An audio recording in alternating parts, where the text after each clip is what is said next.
بسم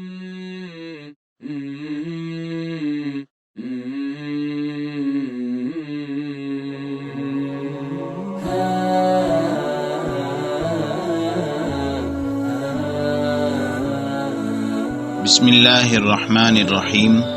زندگی سے لطف اٹھائیے۔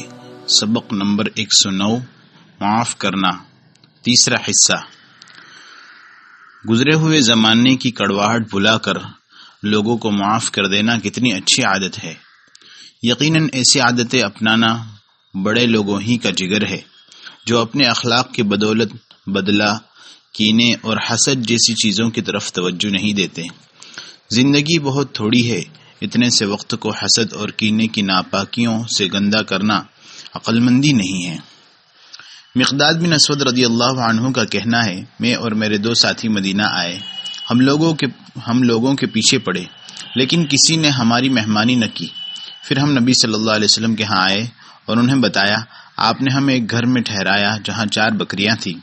آپ نے مجھ سے کہا، مقداد، ان بکریوں کا دودھ دوہیں، دودھ کے 4 حصے کریں اور ہر ایک کو اس کا حصہ دیں۔ مقداد کہتے ہیں، میں رسول اللہ صلی اللہ علیہ وسلم کے حکم پر عمل کیا کرتا تھا۔ مقداد رضی اللہ عنہ ہر شام بکریوں کا دودھ دوہتے، خود پیتے، اپنے دونوں ساتھیوں کو پلاتے اور نبی صلی اللہ علیہ وسلم کے لیے ان کا حصہ بچا رکھتے۔ آپ موجود ہوتے تو دودھ پی لیتے، موجود نہ ہوتے تو وہ لوگ آپ کے حصے کا دودھ سنبھال کر رکھ دیتے۔ آپ تشریف لاتے تو وہ دودھ آپ کو پیش کرتے۔ ایک رات مقداد نے معمول کے مطابق بکریوں کا دودھ دوہا، اس کے 4 حصے کیے، 3 حصے انہوں نے اور ان کے ساتھیوں نے پیے اور چوتھا حصہ نبی صلی اللہ علیہ وسلم کے لیے رکھ دیا۔ آپ کو آنے میں دیر ہو گئی۔ مقداد بستر پر لیٹے سوچنے لگے، نبی صلی اللہ علیہ وسلم انصار کے کسی گھر گئے ہوں گے اور انہوں نے آپ کو کھانا کھلا دیا ہوگا، اس لیے اٹھو اور بچا کر رکھا ہوا دودھ پی لو۔ ان کے دل میں بار بار یہی خیال آتا۔ بالآخر انہوں نے اٹھ کر دودھ پی لیا۔ نبی صلی اللہ علیہ وسلم کے لیے کچھ نہ بچا۔ مقداد کہتے ہیں، وہ دودھ میرے پیٹ میں داخل ہو کر قرار پا گیا تو مجھے اپنے کیے پر سخت شرمندگی ہوئی۔ میں نے کہا، ابھی نبی صلی اللہ علیہ وسلم آئیں گے، آپ کو بھوک پیاس لگی ہوگی، جب پیالے میں آپ کو کچھ نہ ملے گا تو آپ میرے لیے بد دعا کریں گے۔ یہ سوچ کر مارے غم کے میں منہ پر کپڑا ڈال کر لیٹا رہا۔ رات کے دوسرے پہر رسول اللہ صلی اللہ علیہ وسلم تشریف لائے۔ آپ نے اتنی آواز سے سلام کیا کہ جاگنے والا سن لے اور سوتا نہ جاگے۔ مقداد رضی اللہ عنہ بستر میں لیٹے آپ کی طرف دیکھتے رہے۔ آپ دودھ کے برتن کی طرف بڑھے، ڈھکن ہٹا کر دیکھا تو وہ خالی تھا۔ اس پر آپ نے آسمان کی طرف نظر اٹھائی۔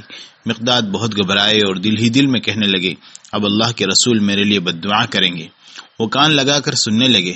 رسول اللہ صلی اللہ علیہ وسلم نے دعا کی، اے اللہ، جو مجھے پلائے تو اسے پلا اور جو مجھے کھلائے تو اسے کھلا۔ مقداد رضی اللہ عنہ نے یہ الفاظ سن کر کہا، میں رسول اللہ صلی اللہ علیہ وسلم کی دعا کا مصداق بنوں گا۔ یہ کہہ کر وہ اٹھے، چھری ہاتھ میں لی اور بکریوں کی طرف آئے تاکہ بکری ذبح کر کے نبی صلی اللہ علیہ وسلم کو کھلائیں۔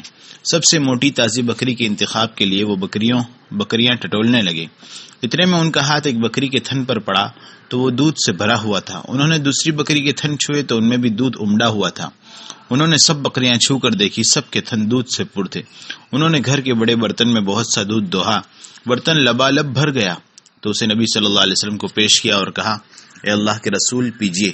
رسول اللہ صلی اللہ علیہ وسلم نے اتنا دودھ دیکھا تو دریافت کیا، مقداد، آج آپ لوگوں نے دودھ نہیں پیا؟ مقداد نے کہا، اے اللہ کے رسول، پیجئے۔ رسول اللہ صلی اللہ علیہ وسلم نے پوچھا، مقداد، آخر ماجرا کیا ہے؟ مقداد بولے، پہلے پی لیجئے پھر بتاتا ہوں۔ رسول اللہ صلی اللہ علیہ وسلم نے دودھ پیا اور برتن مقداد کو پکڑا دیا۔ مقداد رضی اللہ عنہ نے کہا، اے اللہ کے رسول، اور پیجئے۔ آپ نے پھر پیا اور برتن انہیں دے دیا۔ مقداد رضی اللہ عنہ نے پھر کہا، اور پیجئے اللہ کے رسول۔ مقداد رضی اللہ عنہ کا بیان ہے کہ جب رسول اللہ صلی اللہ علیہ وسلم نے خوب پیٹ بھر کر پی لیا اور میں آپ کی دعا کا مصداق بن گیا تو ہنس پڑا۔ رسول اللہ صلی اللہ علیہ وسلم نے دریافت کیا، مقداد، کیا بات ہے؟ میں نے کہا، اے اللہ کے رسول، آج آپ دیر سے آئے تھے، مجھے بھوک لگی۔ میں نے دل میں کہا کہ آپ نے انصار کے کسی گھر کھانا کھا لیا ہوگا۔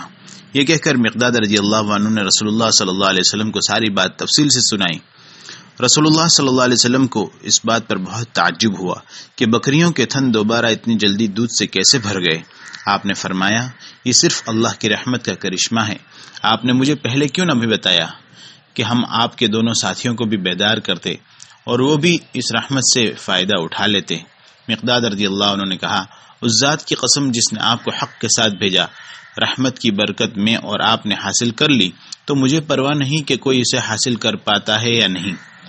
خلاصہ یہ ہے، زندگی کچھ لو اور کچھ دو کا نام ہے، آپ کا دینا لینے سے زیادہ ہونا چاہیے۔